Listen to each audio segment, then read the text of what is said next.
UKLO 1 year masters. No IELTS required up to 5 years visa. High visa success rate. Sir A Z అనే ఒక వ్యక్తి ఆయనకు యూట్యూబ్లో ఒక 2 మిలియన్ దాకా సబ్స్క్రైబర్స్ ఉన్నారు. ఒక మంచి వీడియోస్ చేస్తారు. ఐ మీన్ లైఫ్ స్టైల్ గురించి వీడియోస్ చేస్తారు.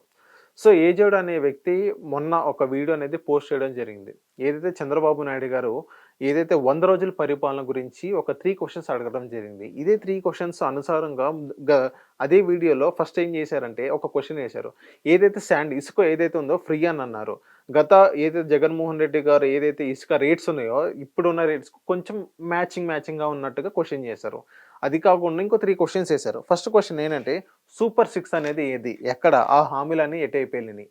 రెండో క్వశ్చన్ ఏంటంటే రెడ్ బుక్ అనేది ఎంతవరకు కరెక్ట్, ఇది ఎవరైనా మీ మీద ఏమైనా చర్యలు గత ప్రభుత్వం ఏమైనా మీ మీద చర్యలు కేసులు ఏమైనా పెడితే కానీ మీరు లీగల్గా వెళ్ళాలి. కానీ రెడ్ బుక్ అనేది ఎంతవరకు కరెక్ట్ అనేది ఇది కక్షపూరిత సాధిత అది ఆ సెగ్మెంట్లో వెళ్ళిద్ది కానీ ఒకటి అన్నారు. ఇంకా లాస్ట్ క్వశ్చన్ ఏంటంటే ఏదైతే ఫ్లడ్స్ ఏదైతే వరదలు వచ్చినాయో డిజాస్టర్ మేనేజ్మెంట్ ఎక్కడ జరిగింది, డిజాస్టర్ మేనేజ్మెంట్ ఎలా చేశారు, ఇంతవరకు ఎంతమంది ఇల్లులకు 25,000 అనేది పెంచారు అన్నట్టుగా డిజాస్టర్స్ మేనేజ్ ఈ సెగ్మెంట్లో 3 క్వశ్చన్స్ అనేది అడగడం జరిగింది కూటమి సభ్యులకి. సో ఆ 3 క్వశ్చన్స్ ఆన్సర్ మీ దగ్గర ఉన్నాయా సార్? యాక్చువల్గా వీటికి ఆన్సర్ చేయాల్సింది ప్రభుత్వం చేయాలి. కానీ ఒక రాజకీయ విశ్లేషకుడిగా నేను మాట్లాడాలి అంటే ఆయన వేసినటువంటి మొట్టమొదటి ప్రశ్న ఏంటి? ఫస్ట్ క్వశ్చన్ ముందు ఇసుక గురించి మాట్లాడిన దాంట్లో కొంత వాస్తవం ఉంది. అంటే పూర్తిగా జగన్మోహన్ రెడ్డి గారి ప్రభుత్వంలో ఉన్నటువంటి రేట్లు ఇప్పుడు ఇంప్లిమెంట్ అవుతున్నది అనేది పచ్చి అబద్ధం. గ్రౌండ్ లెవెల్కి అడిగితే ఎవరైనా చెప్తారు. అయితే అట్లా అని 2014-19 మధ్యలో వచ్చిన రేట్లకే వస్తుందా అంటే అది కూడా అబద్ధం. ఇంకా మొన్నే శాండ్ పాలసీ అనేటువంటిది వీళ్ళు ప్రకటించిన తర్వాత దాని మీద పూర్తి స్థాయి క్లారిటీ లేకుండా ఇప్పుడు కూడా కొంత కాస్ట్లీగానే, అంటే అప్పుడంత కాస్ట్లీ కాకపోయినా కొంచెం తగ్గినా కూడా అందుబాటు ధరల్లో లేదు అనేటువంటిది సర్వత్రా వినిపిస్తున్నటువంటి మాట. దీనికి చంద్రబాబు నాయుడు గారే 1-2 సందర్భాల్లో వాళ్ళ మినిస్టర్లు కొంతమందిని ఎమ్మెల్యేలని వార్న్ చేసిన, కొంతమంది అవినీతికి పాల్పడుతున్నారు మొదలు పెట్టారని నా దాకా వచ్చింది, జాగ్రత్త అని చెప్పడం జరిగింది. అలాగే కొంతమంది అధికారులు దానికి అలవాటు పడి ఉంటారు. రాజకీయ నాయకుడు డైరెక్ట్గా వెళ్ళి వసూలు చేయడు, కొంతమందిని పెట్టుకొని వసూలు చేస్తుంటాడు. ఈ ఎమ్మెల్యే మారగానే అక్కడ వసూలు చేసి ఆ ఎమ్మెల్యేకి పంపిస్తుంటారు. సో వస్తుంది కదా మనకి అనేటువంటి అలసత్వంతో కొంతమంది ఎమ్మెల్యేలు ఉంటారు. వీళ్ళేమి అందరూ పవిత్రులు, రాజకీయ నాయకులు అంటే ఆ తాను మొక్కలు ఎక్కడైనా. కానీ కొంచెం చంద్రబాబు నాయుడు గారు అంటే కొంచెం భయం ఉంటుంది, జగన్మోహన్ రెడ్డి గారు అంటే లేకుండా ఉండొచ్చు. అయితే ఇప్పటికి కూడా కొంతమంది ఎమ్మెల్యేలు వాళ్ళ వాటాలు అడుగుతున్నారని చెప్పేసిన అందుమూలనే శాండ్ కాస్ట్లీగా ఉందనేటువంటి మాటలు అక్కడక్కడ వినిపిస్తున్నాయి. అది చంద్రబాబు నాయుడు గారి దృష్టికి కూడా వెళ్ళింది. వచ్చి 100 రోజులు అయిందే కాబట్టి దాని మీద ఫస్ట్ వార్నింగ్ ఇచ్చారు.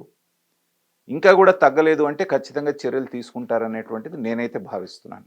దానికి పూర్తి స్థాయిలో క్లారిటీ వచ్చి గ్రౌండ్ లెవెల్లో ప్రజలకు అందేటటువంటి చీపు ఇసుక రావడానికి కనీసం ఇంకొక 1 నెల 2 నెలలు పడుతుంది అనేటువంటిది అతను చెప్పిన దాంట్లో కొంత వాస్తవం ఉంది.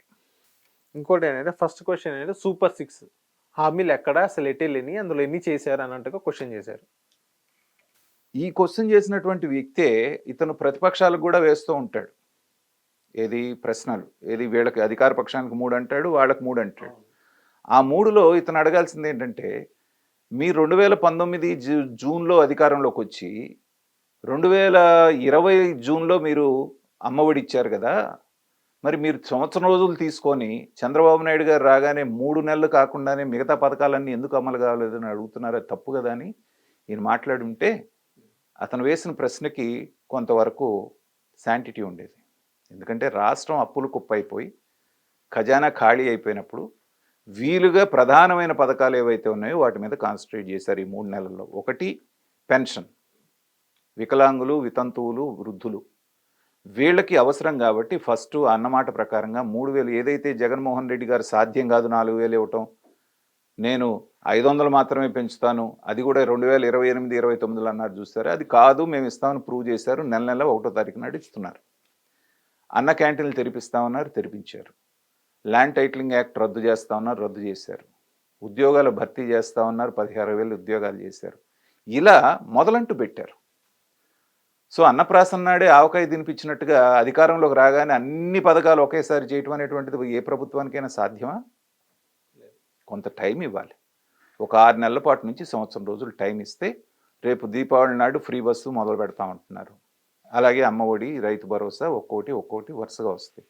ఒక సంవత్సరం రోజులకు కూడా వీళ్ళేమీ చేయకుండా మాట్లాడకుండా ఇప్పుడు చెప్పినవి చేయకపోతే అప్పుడు విమర్శించారంటే ఒక అర్థం ఉంది. అసలేమీ మొదలు పెట్టకపోయినా లేకపోతే సంవత్సరం దాకా 1-2 చేసి మెదలకుండా ఉన్నా మీరు అడిగాడంటే అర్థం ఉంటుంది. అంతేగాని 100 రోజులు కాకుండానే ఏం చేశారని అడగటం అంటే ఏంటంటే అది అవగాహన లోపమైనా అయి ఉండాలి, లేదా ఇంకేదన్నా అయి ఉండాలి. ఇంకో సెకండ్ క్వశ్చన్ ఏంటంటే రెడ్ బుక్ అనేది ఎంతవరకు కరెక్ట్? రెడ్ బుక్ ఏదైతే మీ మీద చర్యలు తీసుకున్నారో, కేసులు ఉన్నాయో అది మీరు లీగల్గా వెళ్ళాలి. కానీ రెడ్ బుక్ పెట్టి ఇప్పుడు కక్షపూరితే కదా ఇవన్నీ అని వాళ్ళు క్వశ్చన్ దీంట్లో కూడా అతని అవగాహన లోపం. ఎందుకంటే లైఫ్ స్టైల్ వీడియోస్ చేసుకుని అతను రాజకీయాల గురించి పూర్తి అవగాహన లేకుండా మాట్లాడుతున్నాడేమో అనిపిస్తుంది. రెడ్ బుక్ పెట్టాం కదా అని చెప్పేసి ఎవరన్నా అక్రమంగా తీసుకెళ్ళి లోపలేశారు ఇప్పటి వరకు? లేదు కదా. వాళ్ళు ఏమంటున్నారు, వైసీపీ అండ, జగన్మోహన్ రెడ్డి గారు అండ చూసుకొని రాజ్యాంగానికి విరుద్ధంగా, చట్టానికి విరుద్ధంగా మమ్మల్ని ఎవరైతే ఇబ్బంది పెట్టారో అధికారంలోకి వచ్చినాక వాళ్ళని చట్ట పరిధిలోకి తీసుకొచ్చి శిక్షిస్తా ఉన్నారు. దాంట్లో తప్పే ఉంది. సో రెడ్ బుక్ ఎంతవరకు న్యాయం అని అడిగేటువంటి వాళ్ళకి ఏంటంటే దాని మీద కనీస అవగాహన కూడా లేదనేటువంటిది నా అభిప్రాయం. సో ఇంకో థర్డ్ క్వశ్చన్ ఏంటంటే ఏదైతే వరద బాధిత ఫ్లడ్ డిజాస్టర్స్ మేనేజ్మెంట్ అది ఎంతవరకు చేశారు? ఇంకోటి ఏంటంటే అక్కడ వరదల బొడిమేర వాగు ఏదైతే పొంగి పొర్లుతుందో అది మీ దగ్గర ఇన్ఫర్మేషన్ ఉన్నప్పటికీ అక్కడ ఉన్న ప్రజలకి మీరు ఇన్ఫర్మేషన్ అనేది రెడ్ అలర్ట్ అనేది జారీ చేయలేదు. అక్కడ వాళ్ళు ప్యానిక్ అవుతారని, ఇది కూడా మీ వైఫల్యమే కింద అన్నట్టుగా వాళ్ళు క్వశ్చన్ చేయడం జరిగింది ఏజేడ్ గారు. ఖచ్చితంగా నాణ్యానికి 2 వైపులా ఉంటుంది. కొన్ని లక్షల మంది నివసించే దీంట్లో సడన్గా గనక ఏదో అయిపోతుందని చెప్పినప్పుడు ఏంటంటే ఇప్పుడు జరిగినటువంటి ప్రాణ నష్టం కంటే ఎక్కువ ప్రాణ నష్టం జరిగేటువంటి అవకాశం ఉండేది. ఎందుకంటే ఆ తొక్కిసలాట్లో హడావుల్లో ఎవడెటు పోతాడో, ఏ వెహికల్ తీసుకొని ఎట్టేస్తాడో తెలియనప్పుడు ఒక ప్యానిక్ సిచ్యువేషన్ క్రియేట్ అయితే ఎవరి వల్ల ఏది కాదు. తర్వాత డిజాస్టర్ అనేటువంటిది ప్రకృతి వైపరీత్యాన్ని ఆపటం అనేటువంటిది మన చేతిలో లేదు. తర్వాత సహాయక చర్యలు ఎలా జరిగినవి అనేటువంటిదే మనం చూడాల్సినటువంటిది.